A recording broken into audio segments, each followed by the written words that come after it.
നിങ്ങൾ എങ്ങനെ മനസ്സിലാക്കാം? ഞാനൊരു ഇലസ്ട്രേഷൻ പറയാം. അതായത് നിങ്ങൾ ആലോചിച്ച് നോക്ക്, നമുക്ക് ഒത്തിരി പൈശാചിക പീഡകൾ പലയിടങ്ങളിൽ പല രീതിയിൽ നമ്മളെ ഉപദ്രവിക്കുന്നുണ്ട്. നമ്മൾ അറിയുന്നില്ലെന്നേ ഉള്ളൂ. പല രീതിയിൽ നമ്മളെ ഉപദ്രവിക്കുന്നുണ്ട്. അത് ശരീരത്തിന്റെ ക്ഷീണമാവാം, മനസ്സ് ചില സമയത്ത് മടുപ്പിക്കുന്നതാവാം, ഒരു തരത്തിലും മുന്നോട്ട് പോകാൻ പറ്റാത്ത പോലെ ബ്ലോക്ക് ഉണ്ടാക്കുന്നതാവാം. പല രീതിയിൽ സാധാരണ നമ്മളെ മുന്നോട്ട് പോകാൻ സമ്മതിക്കാതെ കെട്ടിയിടുന്നുണ്ട്. നിങ്ങൾ ശ്രദ്ധിക്കുക. അതായത് ഞാൻ ഇങ്ങനെ ഒരു ഇലസ്ട്രേഷൻ പറയാം. ഈ പിശാചിനെ എല്ലാം വിവിധ തരത്തിലുള്ള ഡേർട്ടി ക്രീച്ചേഴ്സ് ആയിട്ട് കാണുക.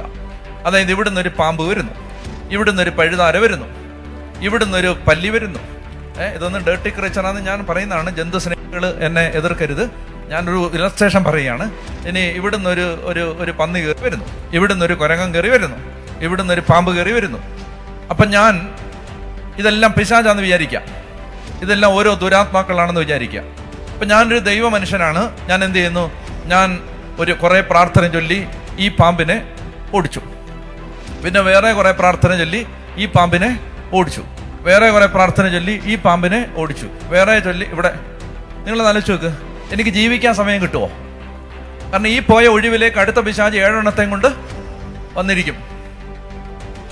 എളുപ്പം എന്താ?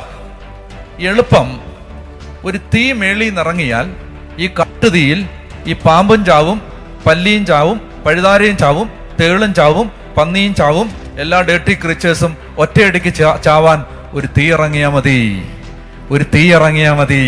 അതായത് ഒറ്റയ്ക്കൊറ്റയ്ക്ക് പോയി പിശാചിനെ നേരിടുന്നതിന് പകരം നിന്റെ മേലൊരു തീ ഇറങ്ങിയാൽ ഇത് മുഴുവൻ ഒറ്റയടിക്ക് പോവും. ഒറ്റയടിക്ക്. അതുകൊണ്ട് പിശാചിനെ നേരിടാനുള്ള എളുപ്പവഴി പരിശുദ്ധാത്മാവിനാൽ നിറയുക എന്നുള്ളതാണ്.